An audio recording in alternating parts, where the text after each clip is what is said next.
பொன்னியின் செல்வன் 9 வழிநடை பேச்சு. பாலாற்றுக்கு வடக்கேயுள்ள வறண்ட பிரதேசங்களிலேயே வந்தியத்தேவன் அதிகாரம் தன் வாழ்நாளை கழித்தவன். ஆகையால் ஆற்று வெள்ளத்தில் நீந்துவதற்கு அவனுக்கு தெரியாமலிருந்தது. ஒரு சமயம் வடபெண்ணை கரையில் எல்லை காவல் புரிந்து வந்தபோது குளிப்பதற்காக ஆற்றில் இறங்கினான். ஒரு பெரிய நீர்ச் சுழலில் அகப்பட்டுக் கொண்டான். அந்த பொல்லாத விஷமச் சுழல் அவனைச் சுற்றிச் சுற்றி வரச் செய்து வதைத்தது.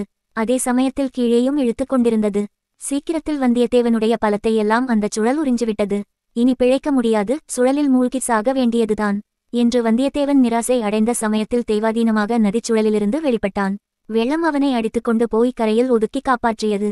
அன்றிரவு வந்தியத்தேவன் மீண்டும் சென்று படுத்தபோது அவனுக்கு நதியின் சுழலில் அகப்பட்டு திண்டாடியது போன்ற அதே உணர்ச்சி ஏற்பட்டது. ஒரு பெரிய இராஜாங்கச் சதிச்சுழலில் தன்னுடைய விருப்பமில்லாமலே விழுந்து அகப்பட்டு கொண்டதாக தோன்றியது. அந்த நதிச்சுழலிலிருந்து தப்பியது போல் இந்தச் சதிச்சுழலிலிருந்தும் தப்ப முடியுமா? கடவுள் தன்னை மறுமுறையும் காப்பாற்றுவாரா? அன்று அவன் கடம்போர் மாளிகையில் நடந்த நள்ளிரவு கூட்டத்திலிருந்து அறிந்து கொண்ட விஷயங்கள் அவனை திக்குமுக்காடச் செய்து விட்டன. சோழ மகா சாம்ராஜ்யத்துக்கு வெளிப்பகைவர்களால் ஏற்பட்டிருந்த தொல்லைகள் நீங்கி சில வருஷங்கள்தான் ஆகியிருந்தன. இளவரசர் ஆதித்த கரிகாலர் மகாவீரர், போர்க்கலையில் நிபுணர், ராஜதந்திரத்தில் சாணக்கியர், தம்முடைய அறிவாற்றல்களையும் சோழ நாட்டுப் படைகளின் போர்த்திறனையும் பூரணமாக பயன்படுத்தி இரட்டை மண்டலத்து கிருஷ்ண மன்னனின் ஆதிக்கத்தை தொண்டை மண்டலத்திலிருந்து அடியோடு தொலைத்தார். வெளிப்பகை ஒருவாறு ஒழிந்தது. இந்த நிலைமையில் உட்கலகமும் சதியும் தலைதூக்க ஆரம்பித்திருக்கின்றன. வெளிப்பகையைக் காட்டிலும் அபாயகரமான இந்த உட்பகையின் விளைவு என்ன ஆகும்? சோழ நாட்டின் புகழ்பெற்ற வீரர்களும் அமைச்சர்களும் தலைவர்களும் அதிகாரிகளும் அல்லவா இந்த பயங்கரமான முயற்சியில் ஈடுபட்டிருக்கிறார்கள். பழுவேட்டரையரும் அவருடைய சகோதரரும் எப்பேற்பட்டவர்கள்? அவர்களுடைய சக்தி என்ன? செல்வாக்கு என்ன? இங்கே இன்று கூடியிருந்த மற்றவர்கள்தான் எவ்வளவு பெயரும் புகழும் செல்வாக்கும் பராக்கிரமமும் வாய்ந்தவர்கள். இத்தகைய கூட்டம் இதுதான் முதற்கூட்டமாயிருக்குமா? பழுவேட்டரையர் மூடுபல்லக்கில் மதுராந்தகரை வைத்து இவ்விதம் இன்னும் எத்தனை இடங்களுக்கு கொண்டு போயிருக்கிறாரோ? அடாடா, முதிய வயதில் ஓர் இளம்பெண்ணை மணந்து கொண்டது இவருக்கு இந்தச் சதிகார முயற்சிக்கு எவ்வளவு சாதகமாக போய்விட்டது. சோழ சிம்மாசனத்துக்கு உரியவர் இளவரசர் ஆதித்த கரிகாலர்தான் என்பது பற்றி இன்று வரை வந்தியத்தேவனுடைய மனதில் எவ்வித சந்தேகமும் உதிக்கவில்லை. போட்டி ஒன்று ஏற்படக்கூடும் என்று அவன் கனவிலும் கருதவில்லை. கண்டராதித்தனுடைய புதல்வர் மதுராந்தகரை பற்றி அவன் கேள்விப்பட்டதுண்டு. தந்தையைப் போலவே புதல்வரும் சிவபக்தி செல்வர் என்று அறிந்ததுண்டு. ஆனால் அவர் இராஜ்யத்துக்கு உரிமையுள்ளவர் என்றோ அதற்காக போட்டியிடக்கூடியவர் என்றோ கேள்விப்பட்டதில்லை. அந்த எண்ணமே அவனுடைய மனதில் அதுவரையில் தோன்றியதில்லை. ஆனால் நியாய அநியாயங்கள் எப்படி? பட்டத்துக்கு உரியவர் உண்மையிலே யார்? ஆதித்த கரிகாலரா, மதுராந்தகரா? யோசிக்க யோசிக்க இரு தரப்பிலும் நியாயம் இருப்பதாகவே தோன்றியது. போட்டி என்று உண்மையில் ஏற்பட்டால் இவர்களில் யார் வெற்றி பெறுவார்கள்? தன்னுடைய கடமை என்ன? ஆஹா, என்னென்னவோ மனக்கோட்டை கட்டிக்கொண்டு காஞ்சியிலிருந்து இந்த யாத்திரை கிளம்பினோமே. பட்டத்து இளவரசர் ஆதித்த கரிகாலருக்கு உகந்தபடி நடந்து கொண்டு சோழ பேரரசில் பெரிய பதவிகளை அடையலாம் என்று ஆசைப்பட்டோமே. காலாகாலத்தில் வாணர் குலத்தின் பூர்வீக ராஜ்யத்தை கூட திரும்ப பெறலாம் என்று நினைத்தோமே. இதற்கெல்லாம் சாதனமாக எந்த புளியங்கொம்பை பிடித்தோமோ அதுவே முறிந்துவிடும் போலிருக்கிறதே. இத்தகைய சிந்தனைகளினால் வந்தியத்தேவன் 2ஆம் முறை வந்து படுத்த பிறகு வெகுநேரம் தூக்கம் பிடிக்காமல் திண்டாடினான். கடைசியாக இரவு 4ஆம் ஜாமத்தில் கிழக்கு வெளுக்கும் நேரத்தில் அவனுக்கு ஒருவாறு தூக்கம் வந்தது. மறுநாள் காலையில் உதய சூரியனுடைய செங்கிரணங்கள் சுளீர் என்று அவன் பேரில் பட்டபோது கூட வந்தியத்தேவன் எழுந்திருக்கவில்லை. கந்தமாறன் வந்து தட்டி எழுப்பியபோதுதான் தூக்கிவாரி போட்டுக்கொண்டு எழுந்தான். ராத்திரி நன்றாய் தூக்கம் வந்ததா என்று கந்தமாறன் விருந்தினரை உபசரிக்கும் முறைப்படி கேட்டான். பிறகு அவனாகவே, மற்ற விருந்தினரெல்லாம் தூங்கச் சென்ற பிறகு நான் இங்கு வந்து பார்த்தேன். நீ நன்றாய் கும்பகர்ண சேவை செய்து கொண்டிருந்தாய் என்று சொன்னான். வந்தியத்தேவன் மனத்தில் பொங்கி எழுந்த நினைவுகளையெல்லாம் அடக்கிக் கொண்டு குரவை கூத்து பார்த்துவிட்டு இங்கு வந்து படுத்ததுதான் தெரியும். இப்போதுதான் எழுந்திருக்கிறேன். அடாடா, இவ்வளவு நேரம் ஆகிவிட்டதே. உதித்து ஒரு ஜாமம் இருக்கும் போலிருக்கிறதே. உடனே நான் கிளம்ப வேண்டும். கந்தமாறா, குதிரையை ஆயத்தம் பண்ணும்படி உன் வேலைக்காரர்களுக்கு கட்டளையிடு என்றான். அழகாயிருக்கிறது. அதற்குள்ளே நீ புறப்படுவதாவது? என்ன அவசரம்? 10 நாளாவது இங்கே தங்கிவிட்டுத்தான் போக வேண்டும் என்றான் கந்தமாறன். இல்லை அப்பனே, தஞ்சாவூரில் என் மாமனுக்கு உடம்பு செவ்வையாக இல்லை. பிழைப்பதே துலபம் என்று செய்தி வந்தது. ஆகையால் சீக்கிரத்தில் அவரை போய் பார்க்க வேண்டும். உடனே புறப்பட வேண்டும் என்று ஒரே போடாக போட்டான் வல்லவரையன். அப்படியானால் திரும்பி வரும் போதாவது இங்கே சில நாள் கட்டாயம் தாமதிக்க வேண்டும். அதற்கென்ன, அப்போது பார்த்து கொள்ளலாம். இப்போது நான் புறப்படுவதற்கு விடை கொடு. அவ்வளவு அவசரப்படாதே. காலை உணவு அருந்திவிட்டு புறப்படலாம். நானும் உன்னுடன் கொள்ளிட நதி வரையில் வருகிறேன். அது எப்படி முடியும்? யாரோ பெரிய பெரிய விருந்தாளிகள் உன் வீட்டுக்கு வந்திருக்கிறார்களே, அவர்களை விட்டுவிட்டு. உன்னைவிட பெரிய விருந்தாளி எனக்கு யாரும் இல்லை என்று கூறிய கந்தமாறவேள் சட்டென்று நிறுத்தி கொண்டான். வந்தவர்கள் பெரிய விருந்தாளிகள்தான். ஆனால் அவர்களை கவனித்துக் கொள்ள என் தந்தை இருக்கிறார். அரண்மனை அதிகாரிகளும் இருக்கிறார்கள். உன்னோடு நேற்று ராத்திரி கூட நான் அதிக நேரம் பேசவில்லை. வழிநடையிலாவது சிறிது நேரம் உன்னோடு சல்லாபம் செய்தால்தான் என் மனம் நிம்மதி அடையும். அவசியம் கொள்ளிடக்கரை வரையில் வந்தே தீருவேன் என்றான். எனக்கு ஆட்சேபம் ஒன்றுமில்லை. உன் இஷ்டம், உன் சௌகரியம் என்றான் வந்தியத்தேவன். ஒரு நாழிகை நேரத்துக்குப் பிறகு இரு நண்பர்களும் இரு குதிரைகளில் ஏறிச் சம்புவரையர் மாளிகையிலிருந்து புறப்பட்டுச் சென்றார்கள். குதிரைகள் மெதுவாகவே சென்றன. பிரயாணம் இன்பகரமாயிருந்தது. மேலக்காற்று சாலை புழுதியை வாரி அடிக்கடி அவர்கள் மேல் இறைத்ததை கூட அந்த நண்பர்கள் பொருட்படுத்தவில்லை. பழைய ஞாபகங்களைப் பற்றிய பேச்சில் அவ்வளவாக மனத்தை பறிகொடுத்திருந்தார்கள். சிறிது நேரத்துக்கெல்லாம் வந்தியத்தேவன் கூறினான், கந்தமாறா, உன் வீட்டில் ஒரே ஒரு இரவுதான் தங்கினாலும் அது எனக்கு எவ்வளவோ பயனுள்ளதாயிருந்தது. ஆனால் ஒரே ஒரு ஏமாற்றம். உன் சகோதரியைப் பற்றி வடபெண்ணை நதிக்கரையில் என்னவெல்லாமோ வர்ணனை செய்து கொண்டிருந்தாய். அவளை நன்றாய் பார்க்க கூட முடியவில்லை. உன் அன்னைக்கு பின்னால் ஒளிந்து கொண்டு அவள் எட்டி பார்த்தபோது அவள் முகத்தில் 8ல் 1 பங்கு தான் தெரிந்தது. நாணமும் மடமும் பெண்களுக்கு இருக்க வேண்டியதை விட உன் தங்கையிடம் சற்று அதிகமாகவே இருக்கிறது.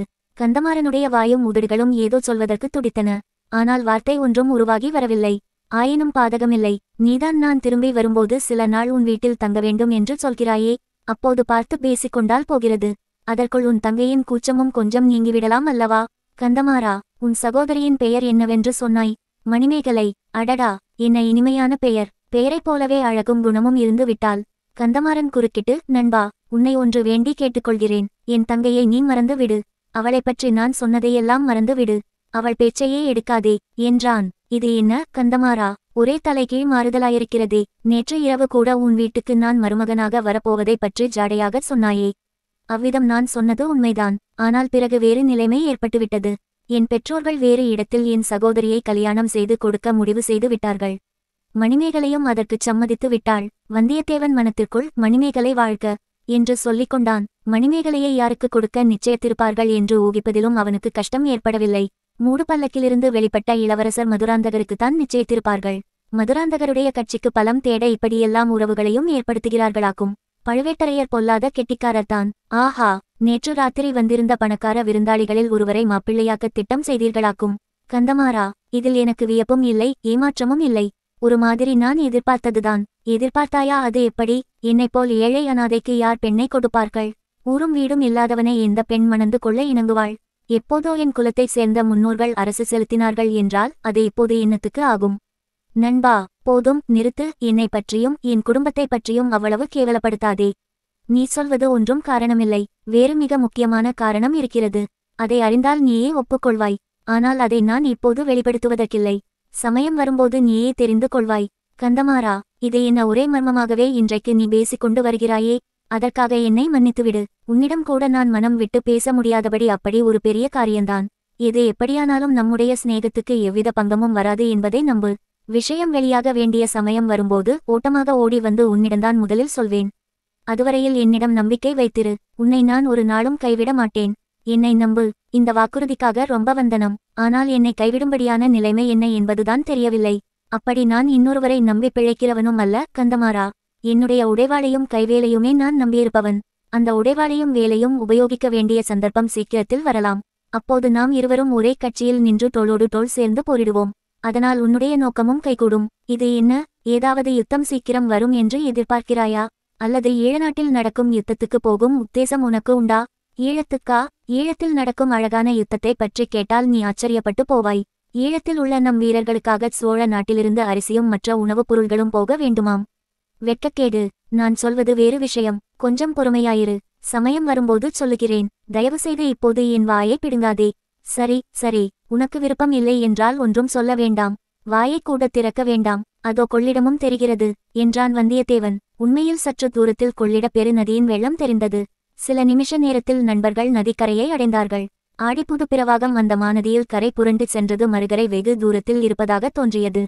மறுகரையிலேயுள்ள மரங்கள் சிறிய செடிகளைப் போலிருந்தன. செக்கச்சிவந்த பெருநீர் வெள்ளம் சுழிகளும் சுழல்களுமாக வட்ட வடிவ கோலங்கள் போட்டுக்கொண்டு கொம்மாளம் அடித்துக்கொண்டு கரையை உடைக்கப் பிரயத்தனம் செய்து கொண்டு ஹோ என்று இறைந்து கொண்டு கீழ்கடலை நோக்கி அடித்து மோதிக்கொண்டு விரைந்து சென்ற காட்சியை வந்தியத்தேவன் பார்த்து பிரமித்து நின்றான். தோணித்துறையில் ஓடம் ஒன்று நின்றது. ஓடந்தழுவோர் இருவர் கையில் நீண்ட கோல்களுடன் ஆயத்தமாயிருந்தார்கள். படகில் ஒரு மனிதர் ஏற்கனவே ஏறியிருந்தார்.